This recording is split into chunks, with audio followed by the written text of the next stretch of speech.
Você sabe que quando a gente vai tratar de um culto de cura, de libertação, algumas coisas às vezes as pessoas têm dificuldade de entender, porque talvez na cabeça de algumas pessoas elas pensam assim: o pastor vai expulsar o demônio, pronto, está tudo resolvido.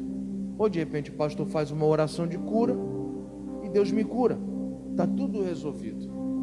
Só que existem coisas que, por mais que Deus opere aqui, se não houver um posicionamento da sua parte, a coisa pode desandar de novo. E isso aqui fica evidente para nós quando a gente estuda aquele texto de João, capítulo 5, onde Jesus cura aquele rapaz lá que estava esperando o movimento do anjo. Depois Jesus encontra o rapaz de novo e Jesus fala para ele assim: não peques mais, para não acontecer coisa pior. Quer dizer, houve uma libertação? Houve uma cura naquela ocasião? Houve. Mas haveria também da parte daquele rapaz um posicionamento, porque senão vem tudo de novo. Tem gente que às vezes não percebe, mas está se auto-sabotando. O que é autossabotagem, pastor? Imaginemos que você diz assim: pastor, eu estou fazendo uma dieta rigorosa. Vamos partir desse pressuposto. Estou fazendo uma dieta rigorosa. Aí você passa o dia todinho ali regrado. Quando chega a noite você não aguenta, você come tudo e tal, e amanhã eu começo de novo. A famosa começo na segunda-feira. Talvez você já ouviu essa frase: não, segunda-feira eu vou começar de novo. Aí você passa aquela semana detonando tudo, aí chega a segunda-feira, agora vai.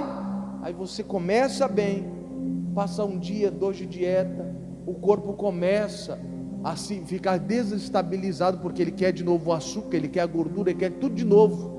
O corpo começa a pedir, aí dá dor de cabeça, dá fraqueza, dá tontura. Aí você fala: cara, eu preciso. Aí parte de novo para comer tudo novamente. Ou seja, você está se auto-sabotando, está se enganando a você mesmo. Você fala que está em dieta, mas você se auto-sabota, você mesmo prejudica você mesmo. É como você, é mais ou menos assim: auto-sabotagem seria você roubar de você mesmo. É você roubando o seu próprio dinheiro. Tem noção do que é isso? Graças a Deus consegui ganhar o dinheiro aqui, graças a Deus. Daqui a pouco você rouba o dinheiro, daqui a pouco fala assim: quem que roubou meu dinheiro? Foi você mesmo, irmão. Foi você mesmo. Então muitas pessoas, quando vai falar sobre libertação, sobre cura, tem gente que se auto-sabota. Jesus curou a pessoa de uma determinada enfermidade, daqui a pouco ela está fazendo tudo de novo, vai voltar para a mesma situação. Para a mesma situação. Tem gente que nem se recuperou da cirurgia, já está fazendo tudo de novo, e o médico falou: olha, fica de repouso. Mas o camarada não, ele vai lá e faz tudo errado, aí se recupera, mas com sequelas. Ele fala: o diabo está aqui, pastor. Não é o diabo, você se auto-sabotou, você se enganou. Então a gente precisa começar a entender que na vida espiritual é a mesma coisa. Porém, a autossabotagem, ela entra no campo espiritual com a falta de temor. Se você não for uma pessoa que respeita Deus, tudo que Deus fizer por você, daqui a pouco você vai lá e desfaz tudo e volta para a mesma situação. O pastor Jamil falou uma frase, e é isso que me fez pregar essa mensagem hoje.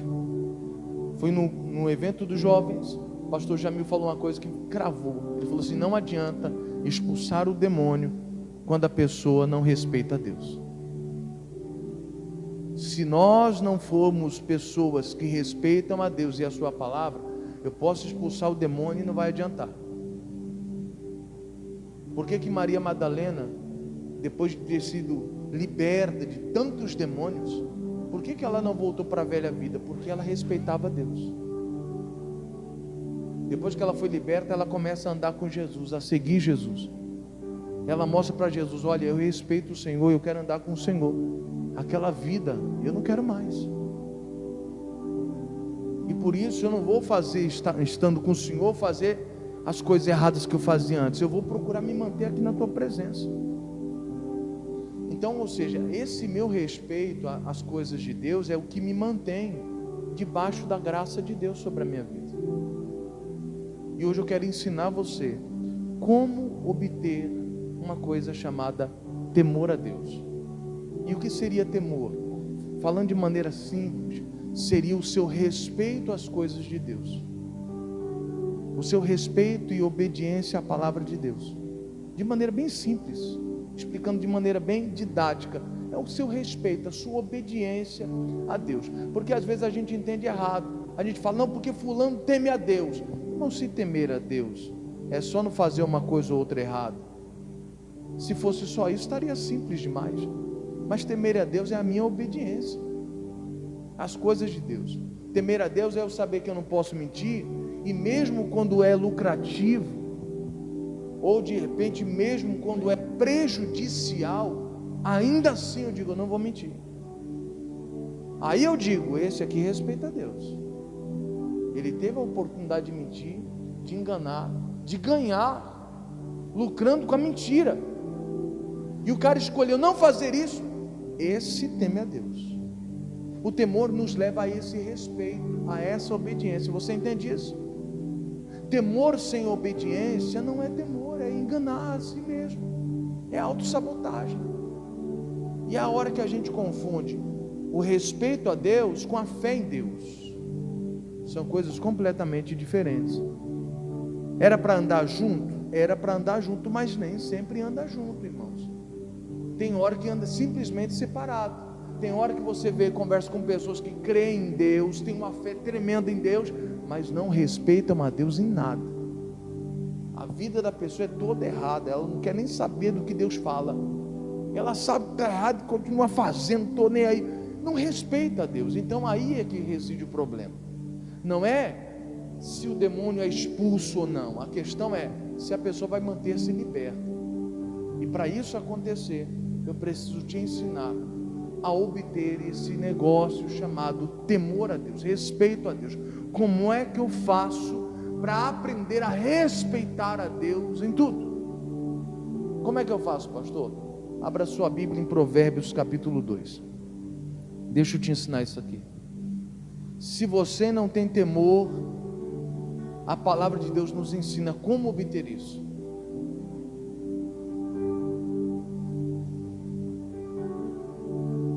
Provérbios capítulo 2.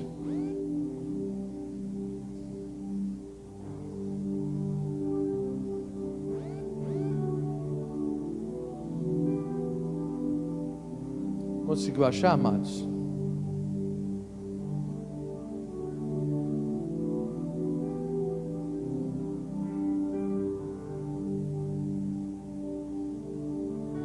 Não sei se na sua Bíblia tem. Algumas Bíblias têm um subtítulo. Na minha tem um subtítulo e está escrito assim: a excelência da sabedoria. Alguém está escrito aí subtítulo? Tá? Alguém está com um subtítulo diferente da minha? Como é que está a sua? Como? Cultos, lucros de uma vida sábia. Muito bem. Tem a ver com sabedoria. Alguém tem algo diferente além do da irmã, além da minha Bíblia? Ou o restante está tudo igual? Tudo igual? Então tá. Como? A excelência da sabedoria também. Muito bem. Então o que acontece?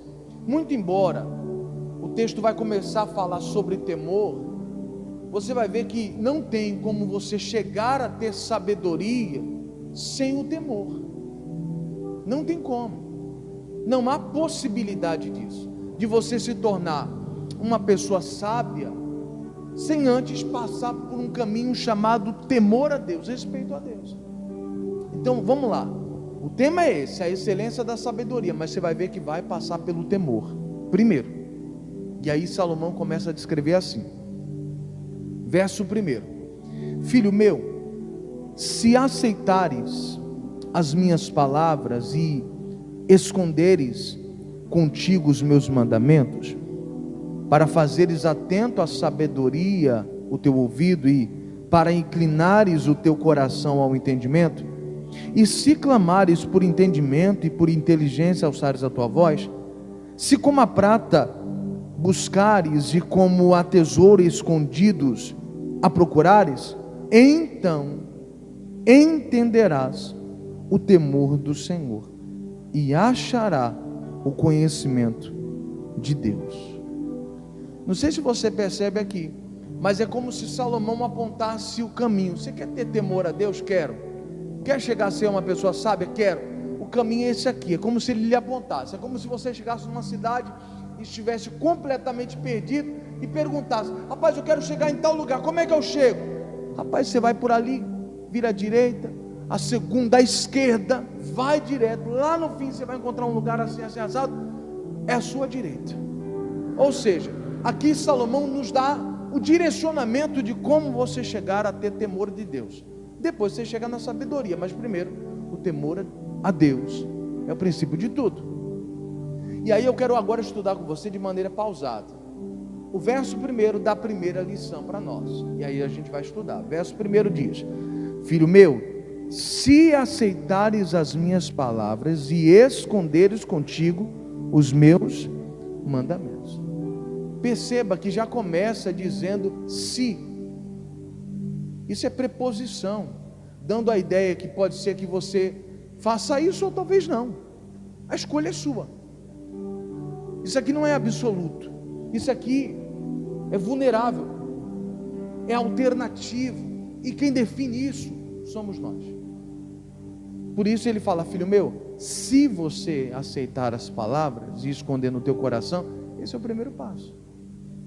Pode ser que você vai ouvir tudo isso que eu vou falar, não vai aceitar, não vai guardar, então você já começou com o pé errado já. Para se tornar uma pessoa sábia, já vai passar longe. Já começou errado. É como se eu estivesse orientando: ó, você quer chegar em tal lugar? Vira à direita aqui. Você já começa virando à esquerda já, pronto.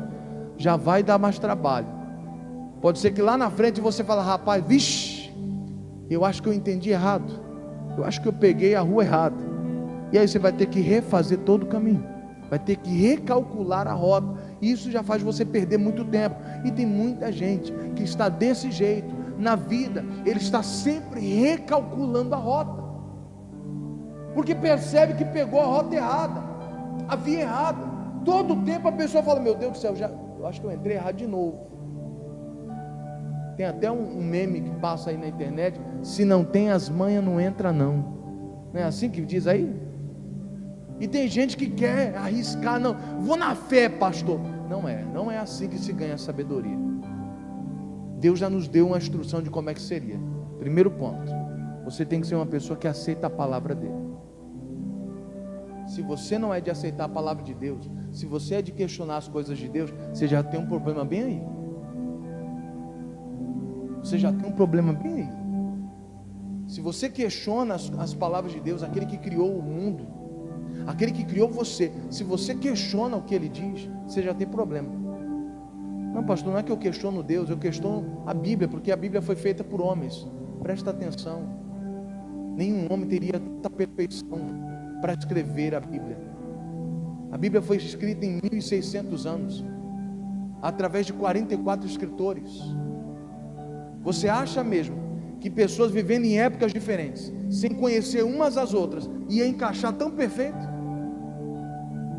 Eles não viveram no mesmo tempo, chamados contemporâneos. Contemporâneo é viver no mesmo período. Eles não viveram no mesmo período. Teve um que não conhecia nem o outro, e escreveram inspirados por Deus. E por que se encaixa tão perfeito a Bíblia Sagrada?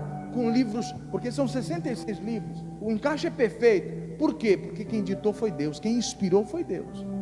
Homem nenhum na face da terra teria inteligência para fazer tudo isso. E outra coisa, o homem teria que viver pelo menos 1600 anos, e ninguém vive 1600 anos, para poder fazer um negócio bem juntinho. Não, eu vou ligar isso aqui, aí eu junto aquela história ali, e junto isso aqui. O cara teria que viver um século, mais de um século e meio, e ninguém tem essa capacidade. Então por aí a gente já começa a perceber: peraí, tem algo superior que escreveu a Bíblia Sagrada. Por aí a gente já começa a entender: Deus realmente está no controle do negócio. Como é que eu vou questionar a palavra dele? E quando a gente vê alguém falando, não achei erro na Bíblia, é só uma questão de tempo para alguém ir lá e trazer uma referência contrária à contestação dele. Pronto, seria essa a ideia. É só uma questão de tempo. Tem os chamados apologetas hoje em dia, os defensores da Bíblia Sagrada, aqueles que quando vem alguém interpretando errado, vem para a Bíblia e fala, vamos lá, vamos para a Bíblia aqui, você que está falando que tal costume é correto, que pode beber, que pode fazer isso, aquilo outro, pode fazer tatuagem, bora para a Bíblia, vamos lá, vamos estudar a Bíblia aqui. E os caras estudam mesmo, então ele vem apontando erro por erro da interpretação do cara, vem pontuando na Bíblia coisa por coisa, e ainda vamos falar de cultura, vamos falar da questão da simetria da Bíblia, bora lá. E quando vai fazer tudo isso, descamba o camarada todinho que estava com o conceito errado. Então, dizer que a Bíblia está errada, com um pretexto de não aceitar a palavra de Deus, é a pior loucura, é a pior tolice que uma pessoa poderia fazer. Você já pegou o caminho completamente contrário, porque aqui ele está ensinando você a ter sabedoria, mas vai passar pelo temor, e você vai precisar aceitar as palavras de Deus. Nenhuma pessoa que quer se tornar uma pessoa com temor de Deus e ter sabedoria consegue queimar essa etapa. Então eu preciso aceitar, essa é a primeira etapa, aceitar para guardar. Aceitar para guardar. Quando eu aceito em meu coração, eu guardo. Agora, se eu rejeito, entra por aqui e sai por aqui. Eu não aceitei, não tenho a obrigação de guardar. Quando eu estava fazendo faculdade lá em São Paulo, um professor que eu tive, ele falou uma coisa interessante. Ele falou assim, tem coisa que a gente esquece, e isso é inteligência. Esquecer certas coisas também é inteligência. O cérebro descarta da sua memória tudo que não é relevante para você. Esqueça. Mas não é tudo, tá? Certas coisas que não são relevantes, não são importantes. Agora tem gente que esquece tudo. Tudo, não guarda nada. Aí você tem um problema sério. Você tem que falar, Jesus, me ajuda aqui. Eu não lembro de nada. Tem gente que sai de um culto como esse, e se alguém comentar com ele, rapaz, e aí, o que você achou da mensagem? Que mensagem? Que palavra? Eu estava no culto mesmo? Tem gente que não lembra de nada. O fato de nós não aceitarmos, nós temos dificuldade de guardar. Eu fico vendo às vezes as pessoas pagarem horrores para assistir uma determinada palestra de um determinado palestrante, conferencista. As pessoas às vezes pagam, e às vezes essas palestras são em lugares luxuosos, e as pessoas não têm medo, vão lá e pagam. E por que elas pagam, pastor? Elas estão abertas a aceitar todo o ensinamento, porque elas têm a intenção de guardar. Elas não vão ali para criticar, elas estão ali pagando porque elas querem o conhecimento que aquela pessoa tem para a vida delas. Quer entender por que ele chegou lá e ela não chegou ainda. E por isso a pessoa paga, porque ela está disposta a aceitar o ensinamento. E como as coisas de Deus são de graça, muitas pessoas querem achar, eu tenho a opção de não querer aceitar. Só que aí, se você pegar o caminho errado, você não pode falar nada para Deus. Deus, o Senhor tem que me abençoar. Não, você pegou o caminho errado. Nesse caminho aí que você pegou, eu não tenho obrigação de lhe abençoar em nada. Não foi esse caminho que eu lhe indiquei. O caminho é esse. Qual? Aceite as minhas palavras e guarde no coração. Esse é o primeiro passo. Está claro até aqui, sim ou não? Muito bem. Segundo passo. Para fazeres atento a sabedoria o teu ouvido, e para inclinares o teu coração ao entendimento. Então eu preciso dar atenção, atento é de atenção, eu preciso dar atenção com qual intenção? De inclinar o meu coração. Esse inclinar significa se dobrar, significa estar disposto a obedecer. Por que eu primeiro aceitei as palavras para guardar no meu coração? Porque eu tenho uma intenção de me dobrar. Eu tenho a intenção de obedecer. Quem não tem intenção de obedecer não se dobra. Quem não tem intenção de obedecer não guarda. Quem não tem intenção de obedecer nem aceita as palavras de Deus. Vai criar um motivo para rejeitar. Então perceba que uma coisa vai encaixando com a outra, uma direção vai guiando você para outra direção. É por isso que a Bíblia, se você ler, por exemplo, o livro de Provérbios, o que você vai perceber no livro de Provérbios? Você vai perceber que o livro de Provérbios é um livro de aplicação. Ali ele mostra na prática as instruções de Deus por aqueles que praticaram e aqueles que não praticaram. Por isso você vai ver muita palavra tolo e sábio. Você vai ver muita palavra tolo e justo no livro de Provérbios. Você vai ver gente praticando a palavra, você vai ver gente ignorando tudo que Deus fala, fazendo tudo errado e tomando na cabeça. Você vai ver ali dois tipos de pessoas sempre. Observe o livro de Provérbios, você vai perceber esse tipo de contexto. Então aqui ele está facilitando para nós, nos apontando o caminho, dizendo: primeiro aceita a palavra, guarde no coração. Para quê? Para você se inclinar, para você obedecer. Pastor, será que é só isso? Não. Verso 3 diz, o que você tem que fazer mais? Verso 3: e se clamares por entendimento e por inteligência, alçares a tua voz. Aí ele está falando assim: olha, na sua oração, porque você vai ter que orar, vai ter que clamar. A palavra clamar significa uma oração com intensidade, com sentimento. Não que uma oração não tenha sentimento, mas o clamor geralmente vem acompanhado de choro, de angústia, sempre vem carregado disso. A pessoa, ela entra diante de Deus, talvez não contenha suas lágrimas, e ali ela faz um clamor muito sincero. Para você entender mais ou menos, seria o caso de Ana, que tinha sido humilhada durante muitos anos, e quando ela realmente decide orar a Deus, você não vê ela apenas orando, você vê ela clamando a Deus com lágrimas, ao ponto de achar que ela estava até bêbada. Outra pessoa que clamou com muita intensidade, Bartimeu. Ele podia só chamar Jesus, mas ele sabia, cara, ali era a chance da vida dele. Era a chance da vida dele.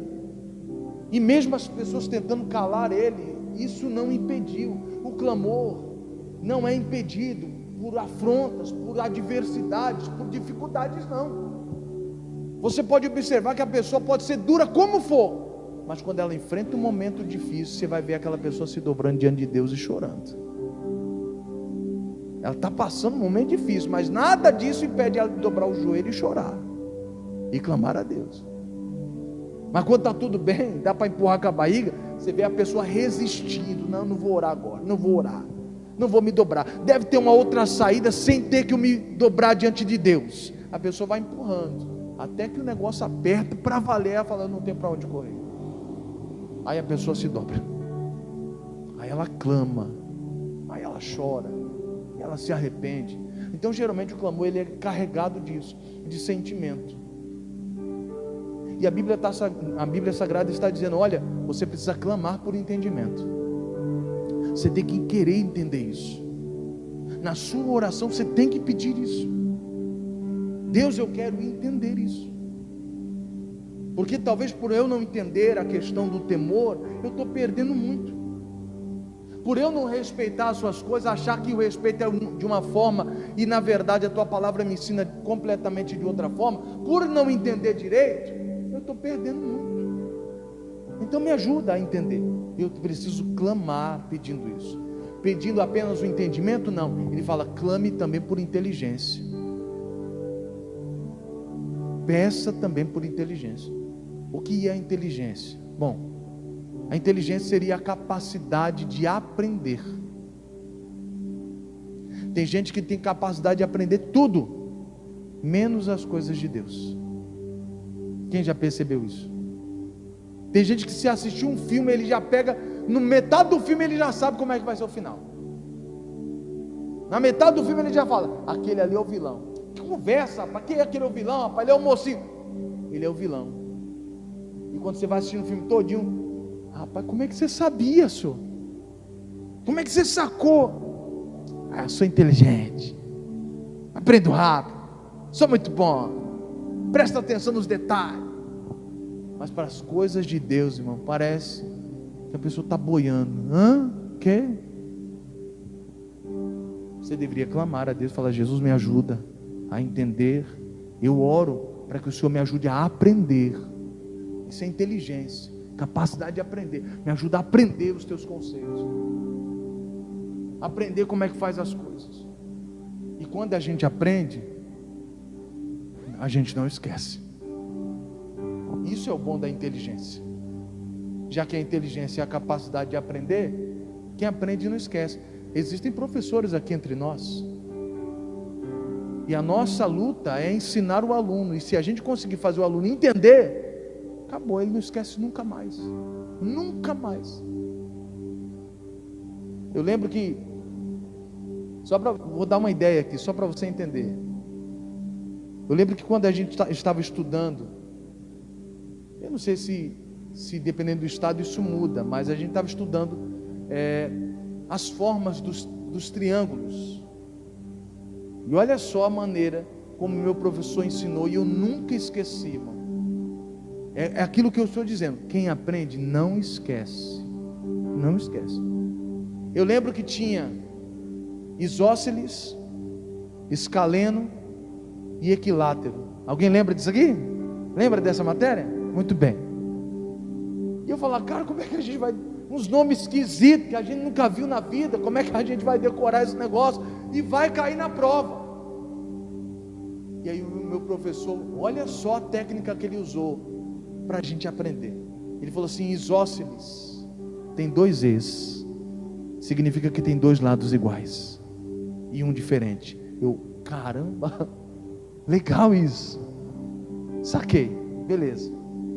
Aí ele falou assim: equilátero, equivalente, igual, todos os lados iguais. Eu, caramba. Aí só sobrou o escaleno. Ele falou: escaleno é o que sobra, é todos os lados diferentes. Até hoje, irmão, até hoje eu guardo isso aqui. Quando a gente aprende, a gente não... Você entendeu onde eu quero chegar? Você viu o que Salomão está dizendo? Você tem que orar, clamar a Deus por entendimento, e clame a Deus para você entender, aprender, inteligência. Porque se você aprender o temor do Senhor, você não esquece nunca mais. Nunca mais. Por isso a Bíblia Sagrada diz: ensina a criança o caminho que ela deve andar, e quando ela crescer, ela não se desviará dele. Se a criança for bem ensinada, as tentações vão vir para ela como para qualquer outra criança, no decorrer da sua desenvoltura, mas ainda assim existem preceitos que foram plantados dentro dela. Existem preceitos. Essa é a mais pura verdade. Há um tempo atrás eu assisti um vídeo, eu fico vendo, por que a gente vê uma geração casando errado hoje em dia? Por que a gente vê uma geração que parece que não acha a pessoa certa nunca? Parece que as escolhas são as piores possíveis. As pessoas não entendem, porém, existe um estudo que comprova que, geralmente, uma pessoa, ela acaba escolhendo um parceiro semelhante, parecido com a sua mãe ou com o seu pai. Se ele é homem, ele vai escolher uma mulher parecida com a sua mãe, ou melhor que a sua mãe. Essa é a ideia. Se é feminino, a menina vai escolher algo parecido com o seu pai, alguém parecido com o seu pai ou melhor que o seu pai. O ruim é quando o pai e a mãe não são bons. O pai é ausente. É por isso que às vezes a pessoa acaba embarcando num relacionamento onde o marido fica o dia todinho fora e ela, não, estou acostumada a ficar sozinha. Por Porque já ficava sozinha antes. O pai já não era presente mesmo. A mãe já não era presente mesmo na vida do filho. Ele foi criado no meio da rua. Você consegue entender a coisa? É por isso que muita gente suporta coisa que não era para suportar. Cresceu vendo o pai bater na mãe. Por isso que algumas filhas, mulheres, suportam o marido bater nela dentro de casa. Porque ela viu a mãe crescer. Ela cresceu vendo a mãe apanhar. E ela acaba suportando isso também. Isso poderia ser um estupim para a pessoa seguir a vida dela, mas não, ela suporta. Ela aguenta. De maneira muito inconsciente. Por quê? Porque isso foi incutido dentro dela lá no passado. Ela aprendeu isso de maneira subliminar. Ela aprendeu, ficou plantada, ela não sabe, está lá. A semente foi semeada. Por isso que quando a gente se volta para Deus, eu tenho que clamar por inteligência, para Deus me fazer aprender as coisas e me fazer entender as coisas. Você consegue compreender isso? É por isso que eu falei assim, eu não tenho medo da minha filha encontrar uma pessoa, porque geralmente pai tem esse negócio, né? Quando um varão chegar lá em casa querendo namorar minha filha, eu vou segurar um facão. Não é assim que os pais dizem? Vou segurar o pitbull do outro lado, né? Eu estava pensando aqui até no pastor Gabriel, 2 meninas, vai ter que enfrentar isso 2 vezes. Eu vou enfrentar uma vez. Mas enfim, eu não tenho medo de enfrentar esse dia, sabe por quê? O cara vai ter que ser melhor do que eu. O cara tem que ser melhor do que eu, mais carinhoso do que eu, mais atencioso do que eu, tem que fazer ela sorrir mais do que eu, tem que transmitir mais segurança para ela do que eu, senão ela não vai querer. Eu já estou plantando isso nela, desde agora. Desde agora. E ela vai crescer com esse entendimento. Se o cara for um mané, ela vai pular fora, não. Se o cara for fedido, não, meu pai era cheiroso, tu é doido. Meu pai era cheiroso, meu pai se cuidava. Esse cara aí nem escovar o dente, escova, pelo amor de Deus, vai para lá. Você entende como que é o negócio? A gente planta isso e não sabe. Tem pai que plantou isso para os seus filhos e não percebeu. Pastor, como é que o senhor entende essas coisas? Lendo a Bíblia. A gente vai lendo, a gente vai entendendo as coisas. Por isso que eu estou falando para você. Você tem que clamar a Deus, pedindo entendimento e inteligência, capacidade de aprender para não esquecer. Diga graças a Deus. 4º passo. O que mais eu tenho que fazer, pastor? Se como a prata a buscares, e como a tesouros escondidos a procurares. O que significa isso, pastor? Bom, naquela época o ouro, a prata, tudo isso era moeda de troca. Pérolas preciosas, né, diamantes, rubis, tudo isso era algo que enriquecia um homem. Olha, eu tenho uma peça de ouro, eu tenho uma peça de diamante. Isso era a riqueza daquela época. Era moeda de troca. Porém hoje, Deus não manda você buscar a prata. Hoje nós não tem esse negócio de prata. Hoje a moeda de troca aqui é o dinheiro.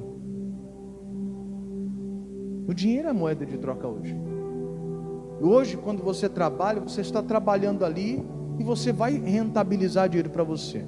Você está fornecendo uma energia em forma de trabalho que vai fazer com que você receba algo em troca. E o que o Salomão está dizendo é: você precisa buscar esse entendimento, esse temor de Deus, da mesma maneira que você busca a prata e o ouro, ou, trazendo para os dias de hoje, da mesma maneira que você busca o pão de cada dia lá fora. Do mesmo jeito. Você tem que buscar as coisas de Deus na mesma proporção que você se esforça para buscar as coisas de fora. Tem gente que é mais ou menos assim: não, porque hoje eu estou muito cansado, não vou para a igreja. Mas eu te pergunto, e se você tivesse que trabalhar, você iria? Não, pastor, tem que trabalhar, não pode faltar. Que isso, pastor, tem que trabalhar, tem que colocar o pãozinho dentro de casa para as crianças. Pois é. Sabe por que nós não adquirimos o entendimento das coisas de Deus? Porque quando se trata das coisas de Deus, o nosso esforço é bem aquém, é lá embaixo. E para o nosso trabalho, para qualquer outra coisa, a gente é animado demais. Ou então, às vezes, até forçamos a ir, porque é o jeito. Eu só estou indo porque é o jeito, né? Mas quando é para as coisas de Deus, eu coloco 1001 desculpas. Salomão escreveu: se você quiser ter temor a Deus, busque a Deus, as coisas de Deus, do mesmo jeito que você busca as coisas do mundo lá fora. Do mesmo jeito. Não, porque eu estou com dor de cabeça, não vou para a igreja. Se você tivesse com dor de cabeça, você ia trabalhar? Pastor, teria que trabalhar. Pois é. É por isso que a gente não chega a conhecer o temor de Deus. Aí a gente fica nessa ideia rasa de que temor a Deus é essa fé no nosso coração. Não tem nada a ver uma coisa com outra. Nada a ver. Salomão está indicando o caminho. Se você quiser respeitar a Deus de verdade, busque a Ele como você busca prata e ouro. Do mesmo jeito que você sai de manhã para trabalhar, faça a sua busca também diária. Busca a Deus de maneira diária. Se esforce do mesmo jeito. E aí quando você começa a andar nesse caminho, aí Salomão fala para você, aí, verso 5, então, já que você trilhou esses caminhos, então, entenderás o que, pessoal? Vocês acharam aí, gente? Lê comigo aí então. Então entenderás o que? Aí você entende. Aí você percebe que você não respeitava a Deus coisa nenhuma. Irmão, ainda hoje, cada vez que eu me dedico a ler a Bíblia, a ler um livro, e eu vou aprendendo, eu fico vendo e falo, meu Deus, eu não sei de nada. Quando eu acho que eu sei alguma coisinha, eu falo, rapaz, eu vou lendo a Bíblia e falo, Jesus, eu estou longe ainda. Me ajuda. Me ajuda. Porque a gente vai entendendo as coisas. E os conceitos que a gente tinha, baseado no que a gente aprendeu lá fora, quando a gente vem para a Bíblia, todos esses conceitos vão sendo completamente destruídos. A gente fala, rapaz, eu aprendi desse jeito, pensei que estava certo. Pois é, está errado. Com Deus a coisa é diferente. Salomão disse, se você trilhar esse caminho, vamos recapitular aqui. Que caminho? Aceitar a palavra dele no seu coração, guardar aqui dentro. Esse é o primeiro passo. Segundo passo, se você for uma pessoa que tem a intenção de se inclinar, de obedecer o que Deus fala, se você começar a clamar, dizendo, Deus, eu quero entendimento, quero inteligência, quero aprender para não esquecer, e por fim você começar a buscar a Deus do jeito que você busca o pão de cada dia lá fora, aí você está no caminho para você conhecer o temor a Deus.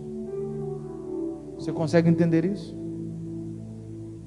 Aí você está no caminho, aí você vai entender o que é o temor, e você vai perceber que temor não é só ter fé no coração, não. Você vai ver que vai muito além.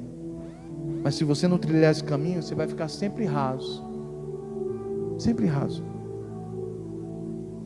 O profeta Ezequiel falou uma coisa interessante. Ele falou assim, existem águas que só dão nos artelhos, os tornozelos. Existem águas que vão acima do joelho. Existem águas que cobrem até os lombos. E existem águas mais profundas. Tem gente que acha bom, não, aguinha molhando o pezinho aqui, tá bom. Tem gente que vai viver uma vida inteira rasa, achando que aquilo ali é o temor de Deus, a água batendo nos tornozelos. E se você não trilhar esse caminho, você nunca vai entender que existem águas muito, muito mais profundas. E o temor do Senhor é o princípio de qualquer coisa. Qualquer coisa. Qualquer coisa que você quiser receber, uma pessoa que tem temor vai receber muito mais. Uma pessoa que respeita a Deus recebe muito mais. E se você acha que já recebeu alguma coisa de Deus até hoje sem o temor, você está recebendo coisas poucas, pequenas. Lembra lá daquela mulher que chegou até Jesus, aquela mulher cananeia, Cirofenícia? Ela chegou pedindo a Jesus que libertasse a filha dela. E Jesus chegou, foi duro com ela. Ei, não é bom pegar o pão dos filhos e dá-los a quem? Ei, Palavra dura, hein? Palavra dura. Mas existem pessoas que às vezes vão se contentar até com a migalha mesmo. Você lembra da resposta dela? Sim, Senhor, é verdade, o Senhor tem toda a razão. Mas os cachorrinhos comem até das migalhas que caem da mesa. Tem gente que vai aceitar a migalha e não vai querer sair daquela situação. Tem gente que não vai querer assumir a posição de filho. Tem gente que não entendeu que Deus tem muito mais para ele e para ela. Para alguns, um livramento de vez em quando está bom. De vez em quando Deus abriu uma porta de emprego só para suprir uma necessidade, está bom. E se eu disser para você que tudo isso ainda é migalha, tem coisa maior? Você precisa se assentar na mesa dos filhos. Os filhos são aqueles que respeitam a palavra, que respeitam a Deus acima de tudo. Até quando a gente vai ficar se acostumando com a migalha e dizendo tá bom? Porque de vez em quando ainda acontece alguma coisinha na sua vida. De vez em quando, pastor, graças a Deus, uma pessoa que estava me devendo pagou. Pensa. Pagou tudo? Não pagou tudo não. Pagou só uns R$100. Mas está devendo quanto? Está devendo uns 10 mil. É a migalha só. Era para ter pago tudo. Mas tem gente que está dizendo amém, tá bom. E continua na condição de cachorrinho às vezes. Eu quero dizer para você nessa noite, em nome de Jesus, busque o temor a Deus. E aí, Salomão ainda completa dizendo assim, verso 5 ainda, ó. Então entenderás o temor a Deus, ou seja, o que é respeitar a Deus de verdade. E que mais? E acharás o conhecimento de quem, pessoal? Você vai conhecer as coisas de Deus. Você vai conhecer o poder de Deus. Você vai experimentar o poder de Deus. Você vai. Porque pessoas que temem, respeitam, sempre experimentam isso. Vou te apontar. Uma dessas segundas-feiras eu estava tratando sobre o Abraão. Inclusive vou até falar para você aqui. Tem gente que está precisando crescer financeiramente e não vem numa segunda-feira. Você está perdendo. Tem instrução que Deus só dá para nós na segunda-feira. Você está perdendo. E eu lembro que eu falava para as pessoas sobre Abraão. Cara, Abraão era um cara que respeitava Deus em tudo, irmão. Tudo. Deus pedia oferta para ele. Eu quero que você me dê uma oferta aqui. Você quer o que, Deus? Eu quero tantas ovelhas. Eu quero que você mate um boi para mim e me ofereça. Como Deus tinha dado tudo para Abraão, Abraão nunca ousou desobedecer a Deus, porque ele entendia, tudo que eu tenho vem de Deus. Até que chegou um dia que Deus falou assim, hoje eu quero uma oferta diferente. E aí é uma coisa interessante de se falar. Hoje você escolhe a oferta que você quer dar. Mas antigamente Deus pedia a oferta para os filhos dele. Era Deus quem estipulava. Leia a Bíblia, você vai ver. Era Deus que falava, eu quero tanto de você. Eu quero que você me ofereça tanto. Tanto é que Deus foi bem específico com Abraão. Eu quero que você me ofereça o seu filho, Isaque, aquele que você ama. Deus fez questão de especificar a oferta, dizendo eu quero o seu filho, porque o Ismael já tinha nascido, irmão. Ele poderia falar, bom, Deus falou que é meu filho, ele não falou qual. Então eu vou pegar o Ismael, vou matar esse aqui. Mas Deus deixou bem claro, eu quero aquele, Isaque, aquele que você ama. É isso que eu quero. E o fato de Abraão respeitar a Deus, ele obedece. Ele pega o seu filho, você conhece a história, ele sobe o Monte Moriá, para lhe oferecer o sacrifício. Quando ele está prestes a imolar o seu filho, Deus manda um anjo gritar, não imole o seu filho, olha atrás de você, o cordeiro já foi preparado, está bem ali. Sabe qual é a palavra que o anjo fala para Abraão? E Deus usou o anjo para falar. agora eu sei que você me teme, me respeita. Você veio na obediência até aqui. Você então começa a perceber que temor tem a ver com obediência. Você estava disposto a matar o seu filho porque você me respeita. Você não precisa matar nada não. Para pessoas que me respeitam, você não precisa sacrificar nada. Está ali o cordeiro para você. Você entende isso? Se você respeitar a Deus, você não tem que sacrificar nada, irmão. Você não tem que perder nada. Na hora que você pensar que vai perder, Deus vai suprir a tua necessidade com um cordeiro. Uma porta que se abre, alguma coisa que acontece, você fala, meu Deus do céu, eu pensei que eu ia perder dessa vez. Eu pensei que meu nome ia sujar, meu Deus. Eita, meu Pai do céu, eu pensei que dessa vez eu ia perder o emprego. Mas se você é alguém que respeita a Deus, que teme a Deus, você vai sempre conhecer Deus. Abraão conheceu Deus naquele dia.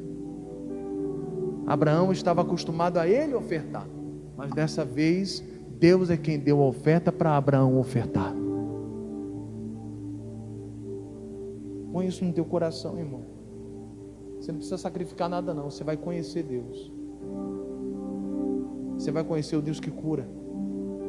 Você vai conhecer o Deus que liberta. Você vai conhecer o Deus que provê quando tudo está fechado. Você vai conhecer o Deus que te abraça quando ninguém quer te abraçar. Quando você fez coisa errada e ninguém dá nada para você. Se você respeitar Deus, você conhece Deus. Não é o que Salomão escreveu aqui? Você vai entender o temor do Senhor e o conhecimento de Deus. Você vai conhecer Deus. Você vai experimentar. Você vai perceber que Deus lhe ama. E Ele tem um plano para você. Só que não vai adiantar. Lá no começo da pregação, lembra do começo da pregação? Não adianta expulsar o demônio se você não respeita Deus. Senão daqui a pouco você vai fazer as mesmas obras, vai voltar tudo de novo. Não adianta fazer oração por cura se daqui a pouco você faz tudo que não era para fazer. Tudo que o médico diz para você, não coma isso aqui está te fazendo mal. Você vai fazer tudo de novo, porque você foi curado. Você vai tudo de novo, estou nem aí. Até se colocar na mesma situação outra vez. Mas se a gente respeita a Deus, a gente põe a consciência para funcionar e fala, peraí, foi isso aqui que me levou a essa situação, eu vou evitar.